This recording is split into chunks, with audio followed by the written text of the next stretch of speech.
दिन भर शरीर थककर चूर हो जाता है, लेकिन जैसे ही रात को सिर तकिए पर पड़ता है, दिमाग अचानक से ओवरड्राइव में क्यों चला जाता है? मतलब ऐसा लगता है जैसे किसी ने विचारों का कोई बांध खोल दिया हो। बिल्कुल। और विज्ञान की भाषा में इसे स्लीप एंग्जाइटी या रेसिंग थॉट्स कहते हैं। हाँ, हम अक्सर ये मान लेते हैं कि अगर शरीर थका हुआ है तो नींद अपने आप आ जाएगी, बिल्कुल किसी मशीन के स्विच ऑफ होने की तरह। हम्म। लेकिन इंसान का मन कोई मशीन तो है नहीं, है ना? दिन के उजाले में तो हम खुद को 100 तरह के कामों में उलझा कर रखते हैं। मीटिंग्स हो गई, फोन कॉल्स हो गए या परिवार हो गया। सही बात है, ये सब बाहरी शोर भीतर के शोर को दबा देते हैं। एकदम सही। लेकिन जब रात होती है और बाहरी दुनिया शांत हो जाती है, तब इंसान का सामना सीधे अपने सबकॉन्शियस माइंड यानी अवचेतन मन से होता है। उस वक्त कोई एमआरआई मशीन ये स्कैन करके नहीं बता सकती कि असल समस्या कहाँ है। ओ मतलब ये पूरी तरह से एक मानसिक और भावनात्मक भूल भुलैया है, जिसमें हर इंसान कभी ना कभी खुद को फंसा हुआ महसूस करता ही है। जी बिल्कुल। और इसी भूल भुलैया से बाहर निकलने का रास्ता समझना बहुत जरूरी है। और आज की हमारी इस गहरी चर्चा का मुख्य विषय भी यही है। आज हम जिस रिसर्च को डिकोड कर रहे हैं वो कोई टिपिकल मेडिकल जर्नल नहीं है, बल्कि ये एक बहुत ही प्राचीन आध्यात्मिक प्रक्रिया का गहरा मनोवैज्ञानिक विश्लेषण है। हाँ, और ये विश्लेषण बहुत ही दिलचस्प है। बिल्कुल। हम बात कर रहे हैं रात को सोने से ठीक पहले ओम नमः शिवाय मंत्र के सिर्फ 11 बार जाप करने के विज्ञान पर। हमारा मिशन आज ये समझना है कि इस 11 बार की प्रक्रिया के पीछे असल में कौन सा न्यूरोलॉजिकल और साइकोलॉजिकल मैकेनिज्म काम कर रहा है। देखिए, इस पूरे एनालिसिस की सबसे खास बात यही है कि ये किसी जादुई चमत्कार की बात नहीं करता। ये पूरी तरह से कॉज एंड इफेक्ट यानी कारण और प्रभाव के सिद्धांत पर आधारित है। अच्छा, तो ये कोई पारंपरिक धार्मिक कर्मकांड नहीं है? नहीं, बिल्कुल नहीं। ये खुद के भीतर उतरने और दिमाग के सॉफ्टवेयर को रीप्रोग्राम करने की एक बहुत ही बारीक तकनीक है। ये हमें समझाता है कि कैसे एक छोटा सा सचेत प्रयास इंसान के स्लीप साइकिल को पूरी तरह बदल सकता है। तो चलिए इस पर सीधे आते हैं। इस पूरी प्रक्रिया को पढ़ते ही मेरे दिमाग में सबसे पहला सवाल ये आया कि इसके लिए रात का समय ही क्यों चुना गया? ये बहुत ही लाजमी सवाल है। हाँ मतलब, और ये गिनती ठीक 11 ही क्यों है? ध्यान या जाप तो दिन भर में कभी भी किया जा सकता है, या फिर अगर पारंपरिक तरीके से देखें तो 108 बार की माला जपी जा सकती है। ये एक बहुत ही शानदार सवाल है और हम यहीं से इस पूरी प्रक्रिया का विज्ञान शुरू होता है। देखिए, दिन के समय हमारा दिमाग बीटा ब्रेन वेव स्टेट में होता है। Beta state? हाँ, ये एक बहुत ही अलर्ट और लॉजिकल सर्वाइवल मोड वाली स्थिति है। हमारी इंद्रियां बाहर की तरफ फोकस कर रही होती हैं, लेकिन रात में जब कमरे की बत्तियां बुझ जाती हैं तो दिमाग धीरे धीरे अल्फा और थीटा स्टेट की तरफ बढ़ने लगता है। अच्छा, मतलब जब मोबाइल स्क्रीन बंद हो जाती है और बाहरी संपर्क कटने लगता है। बिल्कुल। यही वो समय है जब इंसान की अपनी चेतना खुद से मिलने के लिए सबसे ज्यादा तैयार होती है। अगर हम इसे आध्यात्मिक नजरिए से देखें तो यही वो समय है जब शिव इंसान के सबसे करीब होते हैं। वाह, मुझे ये पूरी प्रक्रिया बिल्कुल एक स्मार्टफोन या कंप्यूटर को शट डाउन करने जैसी लग रही है। अरे वाह, ये एनालॉजी बहुत सटीक है ना? इसे ऐसे समझिए कि दिन भर एक इंसान ने अपने दिमाग के ऑपरेटिंग सिस्टम में 20 ऐप्स खोल रखी हैं। एक ऑफिस की ऐप है, एक रिश्तों की ऐप है, एक फाइनेंस की ऐप है, और एक भविष्य की चिंताओं की ऐप है। हाँ बिल्कुल। और जब कोई सीधे सोने की कोशिश करता है तो वो सारी ऐप्स बैकग्राउंड में चलती रहती हैं। वो दिमाग की बैटरी ड्रेन करती हैं, जिसे हम कॉर्टिसोल या स्ट्रेस हार्मोन का रिलीज होना कह सकते हैं। एकदम सही। बैकग्राउंड में चलने वाले विचार ही वो कॉर्टिसोल पैदा करते हैं जो नींद को दूर भगाता है। तो मुझे लगता है कि ये 11 बार का जाप उन ऐप्स को एक एक करके फोर्स क्विट करने के लिए एक टास्क मैनेजर की तरह काम करता है। आपकी ये स्मार्टफोन वाली एनालॉजी बिल्कुल परफेक्ट है। और इसी एनालॉजी से 11 की संख्या का रहस्य भी बहुत तार्किक तरीके से सुलझ जाता है। वो कैसे? देखिए, जब कोई व्यक्ति 108 बार जाप करने बैठता है तो उसके दिमाग पर एक कॉग्निटिव लोड आ जाता है। उसका आधा ध्यान तो इस बात पर होता है कि गिनती सही चल रही है या नहीं। ओहो, मतलब वो शटडाउन होने की बजाय एक नई ऐप खोल लेता है, गिनती करने वाली ऐप। बिल्कुल, एकदम सही पकड़ा आपने। वहां एक सूक्ष्म अहंकार भी पैदा हो सकता है कि देखो, मैंने आज इतना लंबा जाप कर लिया। लेकिन 11 एक ऐसी छोटी और सीमित संख्या है जहां दिमाग को गिनती का कोई तनाव नहीं होता। ये इतनी छोटी संख्या है कि व्यक्ति का ध्यान शब्दों से हटकर बहुत जल्दी भाव पर टिकने लगता है। हाँ, और इसके अलावा शिव के संदर्भ में 11 एक बहुत ही प्रतीकात्मक अंक है। 11 रुद्र माने गए हैं और हमारी 11 इंद्रियां होती हैं। 11 इंद्रियां जी 5 ज्ञानेंद्रियां, 5 कर्मेंद्रियां और 1 हमारा मन। तो 11 बार जाप करने का मतलब है कि हम अपनी हर एक इंद्री को अपने हर एक रिसेप्टर को शांत होने का कमांड दे रहे हैं। अच्छा, एक मिनट यहाँ मुझे थोड़ा शक हो रहा है।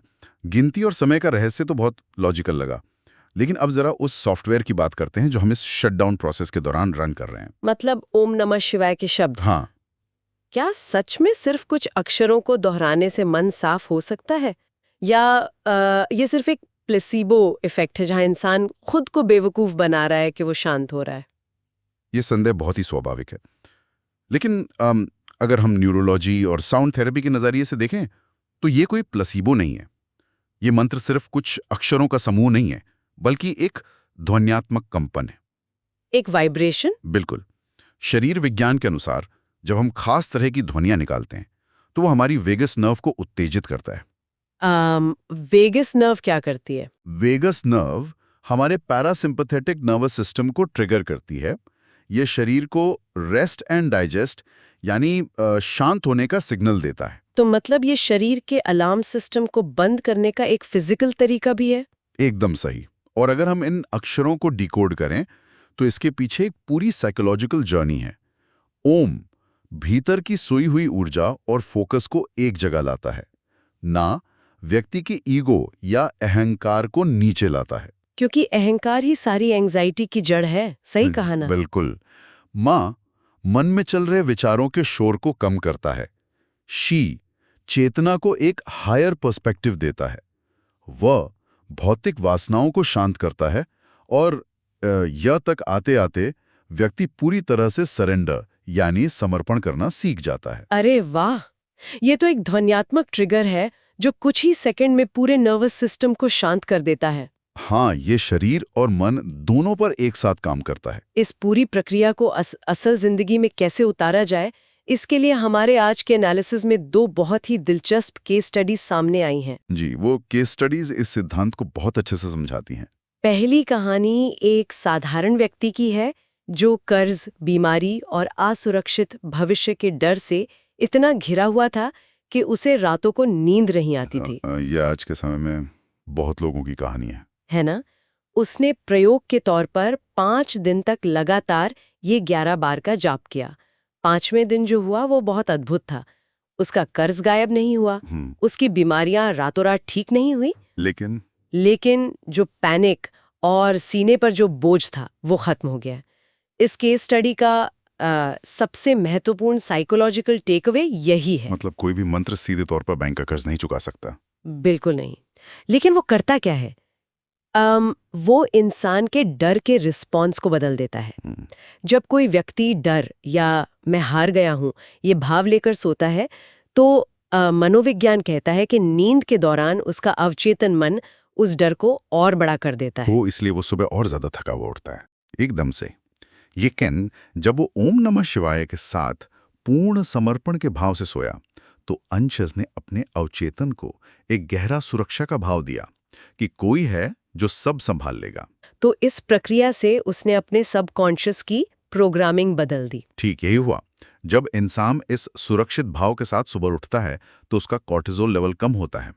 जब डर कम होता है तो सोचने समझने की क्लैरिटी बढ़ती है, और क्लैरिटी आती है तो फैसले बदलते हैं, और फैसले बदलते हैं तो कर्म बदलते हैं, और अंततः वे ही कर्म उसकी बाहरी परिस्थितियों को सुधारने लगते हैं। ये हार मानना नहीं है, ये तो युद्ध लड़ने के लिए खुद को भीतर से रीप्रोग्राम करना है। बहुत खूब। और दूसरी कहानी भी उतनी ही शक्तिशाली है। एक महिला की केस स्टडी है जो अपने पति के साथ चल रहे भारी तनाव के कारण रोज रात को रोते हुए सोती थी। जो लोग इमोशनल क्राइसिस से गुजरते हैं वे जानते हैं कि रोते हुए सोना कितना थका देने वाला होता है। हाँ बिल्कुल।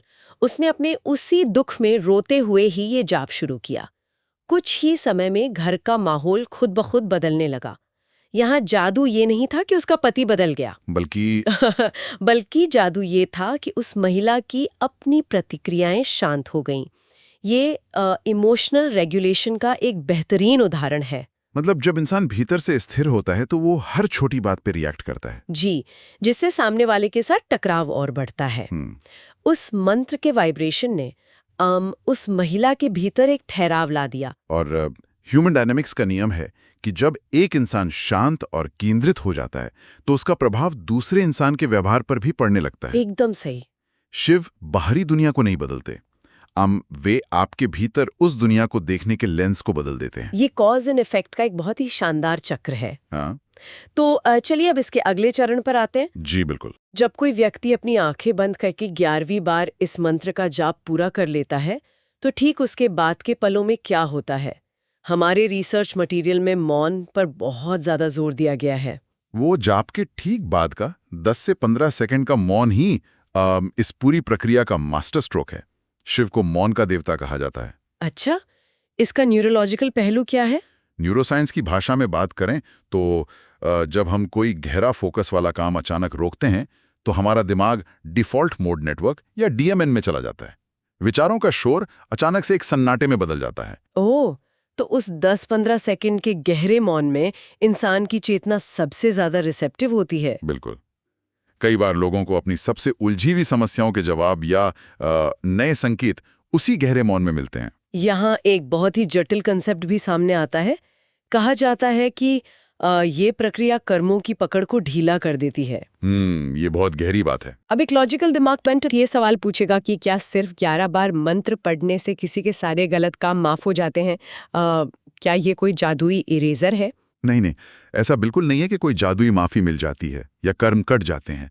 इसे मनोविज्ञान के नजरिए से समझना होगा। तो फिर कर्मों की पकड़ ढीली होने का क्या मतलब है? यहाँ इसका मतलब है गिल्ट या पछतावे के उस लूप से बाहर आना। दिन भर में इंसान से कई गलतियां होती हैं और रात को बिस्तर पर वो उसी पछतावे में खुद को कोसता रहता है। हाँ, ओवरथिंकिंग करता है। जी।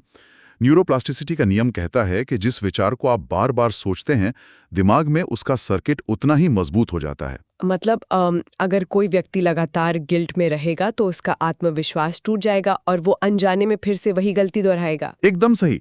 पछतावा एक दुष्चक्र है। ये मंत्र असल में उस गिल्ट के सर्किट को ब्रेक करने का काम करता है। ये एक सर्किट ब्रेकर है जो आपके मन पर हावी होने वाले पछतावे के बोझ को कम कर देता है। इसे समझने के लिए उस वृद्ध व्यक्ति की केस स्टडी बहुत सटीक बैठती है, जिसका जिक्र हमारे डेटा में है। हाँ, वो केस स्टडी मेरी पसंदीदा है। वे जीवन भर इस कड़वाहट से भरे रहे कि उन्हें परिवार या समाज से वो सम्मान नहीं मिला जिसके वे हकदार थे। इस कड़वाहट ने उनके जीवन को एक टॉक्सिक फिल्टर दे दिया था। बिल्कुल। लेकिन जब उन्होंने बिना किसी खास आस्था के हम बस एक साइकोलॉजिकल प्रयोग की तरह ये साधना शुरू की तो कुछ ही महीनों में वो सालों पुरानी कड़वाहट गलने लगी। और ये कैसे हुआ? क्योंकि उनके अवचेतन मन में जो शिकायत का सर्किट था वो टूट गया। सही कहा। कड़वाहट गलने के बाद उन्हें अचानक ये एहसास हुआ कि जीवन में उन्हें बहुत कुछ ऐसा भी मिला था जिसे उन्होंने अपनी नाराजगी के कारण कभी देखा ही नहीं था। वाओ, यही है कर्मों की पकड़ का ढीला होना। अतीत की कड़वाहट से मुक्त होकर वर्तमान में जो है उसके प्रति कृतज्ञता महसूस कर पाना। जी, इसी को ग्रेटिट्यूड कहते हैं। इस पूरी चर्चा में जो बात मुझे सबसे ज्यादा पावरफुल और सुकून देने वाली लग रही है वो ये है कि इस पूरी प्रक्रिया में किसी कर्मकांड की जरूरत नहीं है। बिल्कुल, कोई आडंबर नहीं है इसमें। इसके लिए किसी को माला नहीं चाहिए, कोई विशेष आसन नहीं चाहिए, धूप बत्ती या मंदिर जाने की मजबूरी नहीं है। अक्सर अध्यात्म को बहुत सारे कड़े नियमों और दिखावे से जोड़ दिया जाता है, जो कि असल में अध्यात्म का मकसद है ही नहीं। सही बात है। लेकिन ये तकनीक बताती है कि कोई भी व्यक्ति बस अपने बिस्तर पर थका हारा लेटा है और बिना किसी तामझाम के अपनी आंखें बंद करके एक बहुत ही प्राइवेट निजी संवाद शुरू कर सकता है। बिल्कुल। और यही इसकी सबसे बड़ी ताकत है। ये साधना किसी समाज को दिखाने के लिए नहीं है, ये सिर्फ एक इंसान और उसकी अपनी चेतना के बीच का मामला है। इसमें कोई दिखावा नहीं है, बस एक गहरी ईमानदारी है।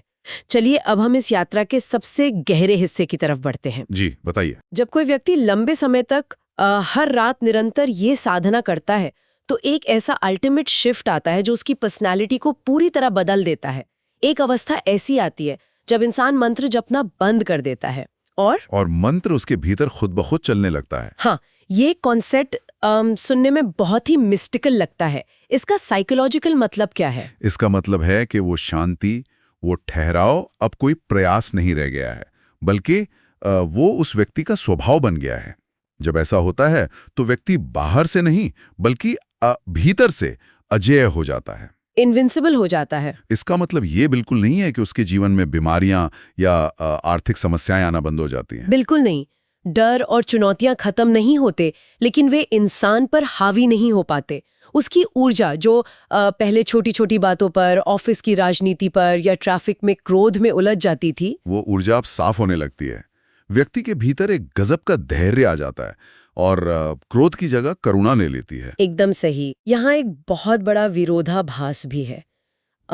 इस पूरी प्रक्रिया में सबसे ज्यादा चौंकाने वाली बात यह है कि इंसान असल में कुछ पाने नहीं जा रहा है। यही तो सबसे दिलचस्प हिस्सा है इसका। है ना? हम बचपन से यही